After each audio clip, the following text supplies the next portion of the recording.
Bird the box. There's really two parts to this. Initially, Walter DeBauer asked me to come and talk about how to turn Brussels into San Francisco. And I told him I would rather talk about psychedelic transhumanism instead. But then I thought, I've got a whole 18 minutes. I think I can cover both, and maybe I can handle Zizek and the crisis of late capitalism, which a joke that only really kills in Eastern Europe. But so the whole idea of turning Brussels into San Francisco, alternative title would be How to Scare Away the European Parliament, probably. But I think when we imagine, when Walter imagines, when I imagine turning Brussels into San Francisco, we're really talking about turning it into the imaginal simulacrum of San Francisco that exists in some of our heads. The actual San Francisco is a place where it's estimated that a family of 3 needs $80,000 a year to live above the poverty line. Yeah. It's a place where almost all of the nightclubs have been shut down because of noise complaints from middle-class people moving into the cool neighborhoods, and lately there's been problems with violence also. And even the glorious transvestite Halloween in the Castro district has been canceled by the left-wing board of supervisors. And so you actually have lots of bohos moving out to outlying areas, or they're gone completely. But imaginal San Francisco is a liberated zone filled with imaginative cultural expression, political excitement, sexual ambiguity and experimentation, simultaneously on the frontiers of technological and neurological acceleration. So, can we create the imaginal simulacrum of San Francisco in a lovely and convenient location with great chocolate and beer and waffles, and with free care, free health care, and guaranteed housing? Are you kidding? Are you serious? Where do I sign up? So, here's a to-do list. So, 1, imaginal San Francisco also occupies an alternative space every Labor Day weekend. It's out in the Nevada desert. It's called Burning Man. It's almost a situationist ideal. It's certainly a surrealist ideal. Everybody there is an artist. People display extraordinary, inexplicable dreamscape stuff built with great effort and without even getting paid. It's psychedelic, it's fun, it satisfies the human need for ritual, but it's in the damn desert. So import members of San Francisco's Cacophony Society, which was the source of Burning Man, bring them to Brussels, put them on a generous dole. I think there's probably only 20 or 30 of them. You can manage it. They'll create a newer and even more extraordinary event that will be the Burning Man of Europe. And if they can bring life to Gerlach, Nevada, they can surely make Brussels the cool capital of Europe. Now, I need to note, when it comes to bringing Cacophony over here, does anybody know of the Cacophony Society? Because they are a gang of pretty serious pranksters, and they would stir things up. And there's one wonderful event that they do every year. Have people heard of Santarchy? No? Some people from Amsterdam, maybe? Or anyway, around Christmas season, several hundred people get dressed up as Santa Claus, and they get drunk, and they rampage around the shopping district of San Francisco, and they charge onto buses, like hundreds of them in a row, and they chant, ho, ho, ho, ho, ho, ho, and then they go through the department stores chanting ho, ho, ho, and they raise all kinds of Cain without really harming anybody, other than a few damaged psyches. But I think Brussels would enjoy something like that. So we have enough people here if everybody got together. So yeah, you can look up Santarchy and you can get all kinds of tips for how to behave in a troublesome and yet not dangerous or destructive manner. All right, idea number 2, medical psychedelics. Medical marijuana has created some interesting cultural dynamics in Oakland, California, in Los Angeles, and in Portland, Oregon. Recent research into psychedelic drugs as a therapeutic, spiritual, and creative assist has shown tremendous results. It's not well known, but over the last couple of years, it's been revealed pretty definitively that Sir Francis Crick was on a low dose of LSD when he made his breakthrough in terms of DNA. So you can look that up if you're not familiar with that story. So you could be the first country on Earth to. Did somebody start whispering? Sounds like Crick came through my microphone. Sorry. Should I do this instead? You want to get rid of that? Like this. All right. People can hear me? Okay, so be the first country on Earth to legalize psychedelics as medicine. This medicalization won't bring you a carnival of freaks, but carefully selected, intelligent, hip explorers. You are now at the center of European politics. Take a journey to the center of the mind and become the center of European neurology. Yeah, maybe Ted Nugent will come on and play the riff. Doubtful. Open source everything. Create a temporary autonomous zone in a section of Brussels and encourage all the people in Europe and all over the world to come there and experiment with open source everything. You are now entering a copyright-free zone right in the heart of the European Union. Lots of people are trying to figure out a new post-industrial, post-scarcity economy. Start the experiment with open source money in your Belgium TAZ, aka Temporary Autonomous Zone. All value is created, distributed, and judged and valued transparently. Number 4, this may be a little hard on some of the guys in the audience, but you can get used to it. Girls will be boys and boys will be girls. Just because the world situation is dire doesn't mean everybody has to dress so damn drab. People dress in such muted tones these days. So I say bring back Carnaby Street 1966 to Brussels 2010. What if all the young men and young women in Brussels started dressing like androgynous, foppy British pop stars from the mid-1960s, with a daring few actually doing a bit of Bowie from the mid-70s? Now, I guarantee you Vanity Fair will be all over this in minutes. Morrissey will have a jealous, nervous breakdown, and this is no time to worry about your manhood because the tourist dollars for the Brussels scene will flow. Number 5, brand Brussels is the home of the singularity.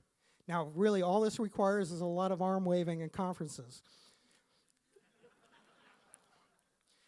As you know, as some of you know, maybe some of you don't know what the singularity is, but and at least among some people, the singularity has become such a buzzword. Actually, there's the Singularity University in the South Bay of the San Francisco area. It's not really specifically dedicated to the singularity. It's really dedicated to all the issues that fascinate the transhumanists, such as stem cell research, such as nanotechnology, such as longevity, such as neurological control and intelligence increase. But they recognized that branding at Singularity University would work. So my suggestion is you turn Brussels into the city of the singularity and start a Singularity University European branch and a Singularity Museum. Walter, I think you could do that Singularity Museum. I'm sure it would work out. So now I'm going to pivot, as the Obama administration likes to say. And for the second half of my talk, I want to break protocol a little bit by suggesting audience participation. Not too much audience participation, mind you, but just if anybody really gets the urge, you can get up and shout out a question or raise your hand or whatever. I did forget my last comment on this. Nah, it's not worth it. I'll go forward. Move forward. So, couple of definitions. Who doesn't know what the singularity is?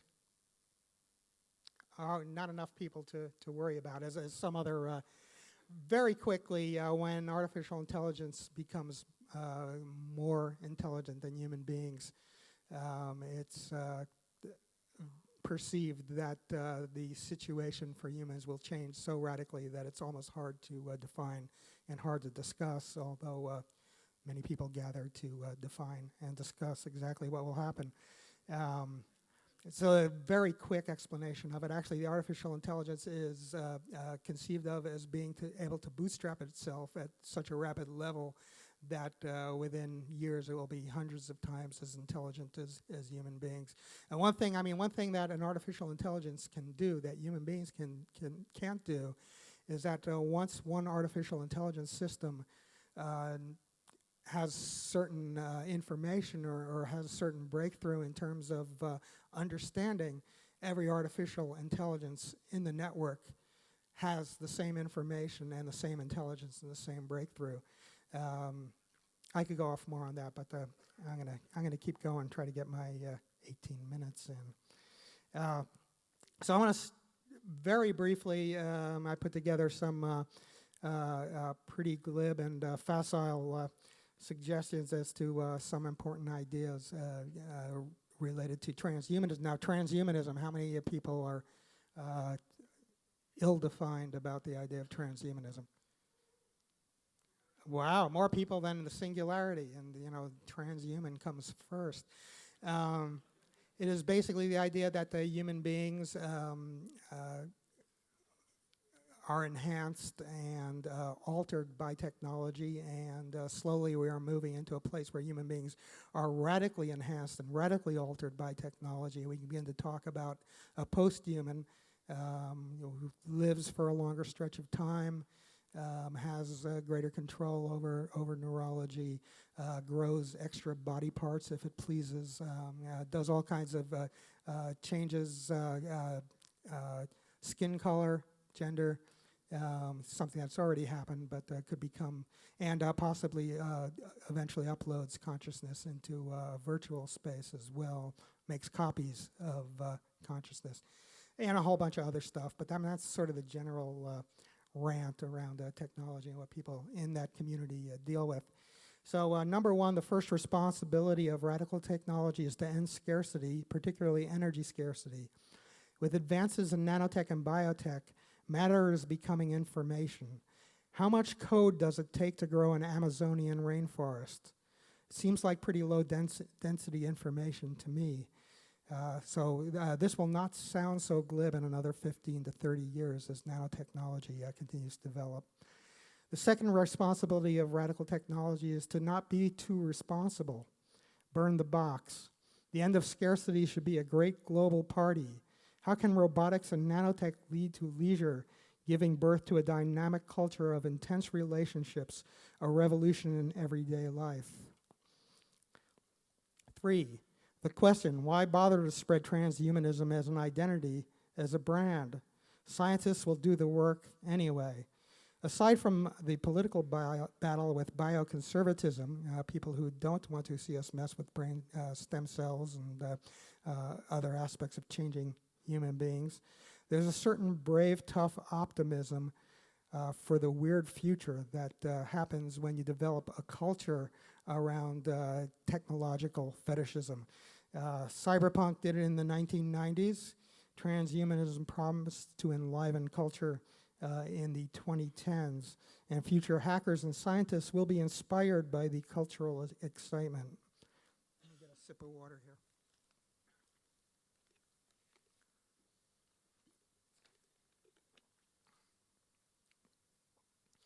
4, with radical enough technology married to open source and rapid information sharing, we can end the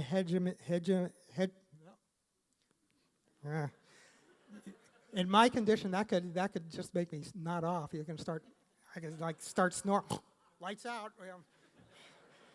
Let me try that again. With radical enough technology married to open source and rapid information sharing, we can end the hegemony of official monetary value with its simplistic plus-minus accounting that tells us we don't have the money to do the things we may have the resources, skills, and energy to do. I think that's a very important thing to think about as we are being sentenced to a recession or possibly a depression, which is completely based on the abstract map of capital flow, not the territory of skills and resources. What's that, 1 minute or 4 minutes? 1 minute. Wow, I didn't even think I was going to make, thought I was going to leave you guys with extra time. All right, I'm going to try to get my next 2 points in, and if I don't, I'll get my next point in. The key to a post-Darwinian humanity is in shifting reward systems. The hacker ethic, the growth of DIY, the increasing enthusiasm for unpaid work perhaps is best manifested by Wikipedia, which points the way. More likely, on a mass scale, and more shockingly, we'll simply be able to light up and release our neurotransmitters and our neural reward patterns at will. This can be Orwellian, but as William Burroughs once said about Brave New World, I think it would be an improvement. But it could also lead to the skilled self-management of our heads. And if I have time for one more point, it's not really a point, it's just a description. I'll leave you with this strange vision of the psychedelic mushroom guru Terence McKenna, his vision of the psychedelic singularitarian neo-primitive. And he described the neo-primitive dancing on a hillside, wearing nothing but his penis sheath. In the meantime, nanomachines are taking care of his needs, and he has all of the information and intelligence in the evolving post-human system accessible through implants behind his eyes. I'm sorry that his quote excludes women. Maybe it was actually Burroughs' quote. Anyway, I want to thank you all.